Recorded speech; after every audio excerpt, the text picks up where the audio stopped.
How have you been using this time?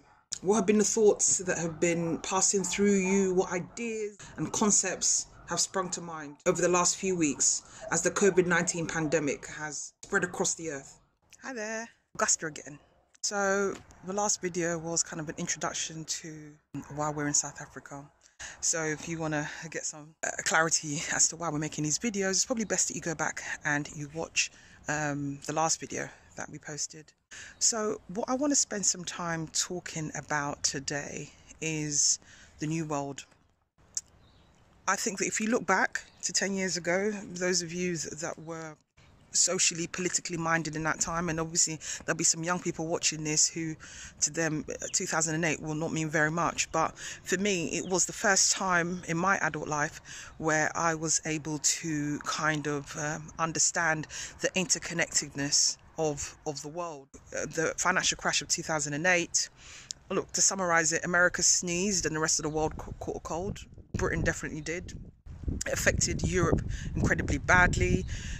Germany, which is probably the wealthiest and most stable state in Europe at the time, really was able to engage its dominance on that continent. And then you had countries like Greece and Italy who massively suffered during that recession. I mean, Greece had so many riots, it was literally on the verge of bankruptcy.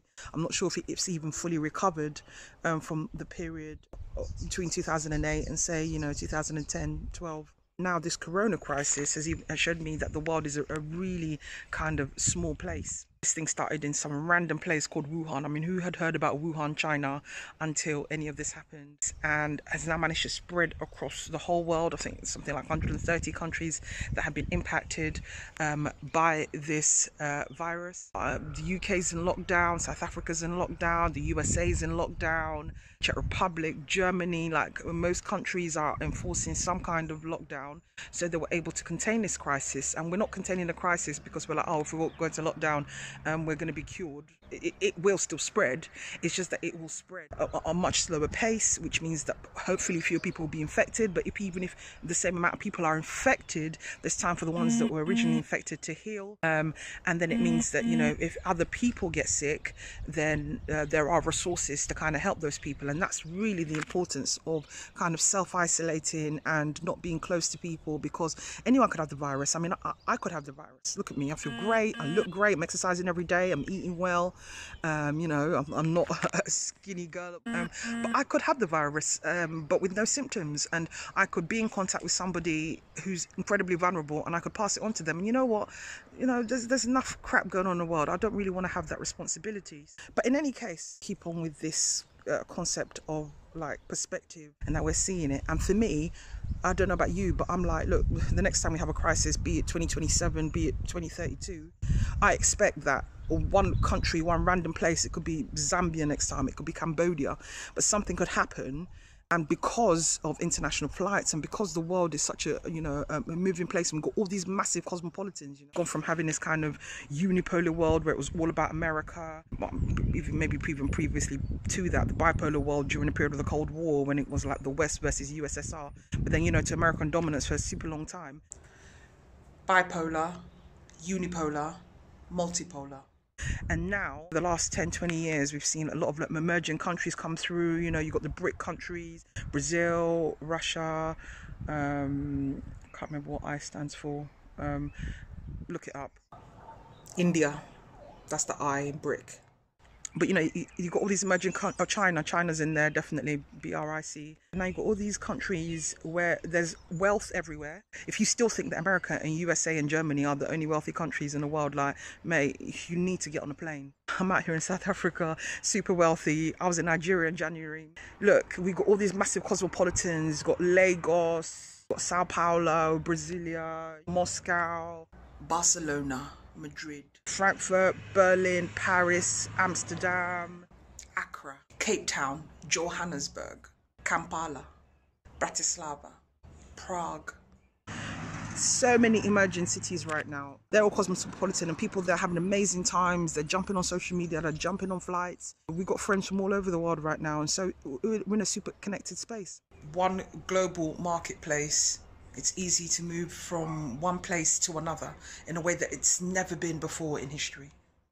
That's one thing that's really impacted how rapidly this infection has spread. And I think that going forward, you need to kind of have this in your mind. You need to start thinking of the world as the global place and perspective that it is. And I know that going forward, as I'm reinventing myself and I'm rebuilding my businesses, the one thing I'm going to be having in mind is, what do I need to put in place to ensure that something like this, the next time that this happens, that we're affected by this massive global crisis, how am I going to be able to weather this storm? How are my businesses going to be able to be resilient and stay lean through this? That's something that's definitely going to be playing on mine, because I've seen it happen twice.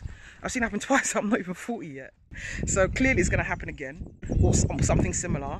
You can't make this up. So if this can happen, mate, anything can happen. We might have an alien invasion in 3 years. I mean, people have been saying that the government has been hiding aliens from us for years. So maybe there's some truth in it for all the conspiracy theorists out there. You know, this is something I used to joke about. You know, I'll be at a presentation or something and I'll be like, oh, you know, in case this global pandemic comes and shuts everything down. And it's happening for real. So if this can happen, look, anything can happen. And I feel like you kind of need to approach life with that mentality. Whereas before it was like, oh, it probably won't happen, it's not likely to happen. Mate, you need to think anything could happen. Anyone is susceptible to, you know, the risks of the world. And for me, I just kind of want to focus on perspective, on what I'll be doing. And when I wrap this video up, I kind of just want to walk away with like one clear message or idea from kind of all the reading and the videos that I've been doing as I try to come to terms with what's happening and try to redesign my new normal. Yeah, all right. Doctors, nurses, we commend you. Your jobs are safe. Mortgage companies are letting me know, look, if you're working for the NHS, we ain't got a problem giving you a mortgage. Everyone else, And then delivery people and people who are working in stores, like, this is probably the safest jobs that you can have right now. Obviously, everyone's super conscious of this guy. Someone who has kind of come to my radar. There's two things Jeff Bezos that springs to mind. The first thing that he says is that he really values his like quality of life, and he likes to have breakfast with his kids before they go to school, and he likes to be totally present when he's on trips and he's traveling with his family. And I was not that person before. I was someone who was always busy, always jumping on calls, always doing some kind of training with somebody, was trying to speak to clients could access me all the time. And I feel like that's something that kind of needs to really change. And I've decided that actually what I'm going to focus on is trying to make 3 key decisions every day. Those decisions need to be impactful, they need to be profitable, they need to help the people around me, and I'm going to really try and avoid being Miss Helter Skelter, constantly busy, because to be honest with you, I don't really think it pays dividends. I like this new pace of life, and I'm really going to try and maintain it. The other thing that I want to draw from Jeff Bezos is the concept of avoiding regret.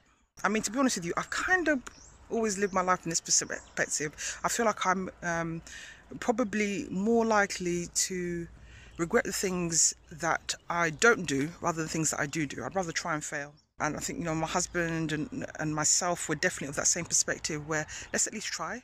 And so I'm going to be, you know, really kind of thinking what that means for me in terms of like, okay, what it is that I want to achieve, what is the world that I'm trying to create, what do I want that to look like, how can I ensure that I'm going to avoid regret.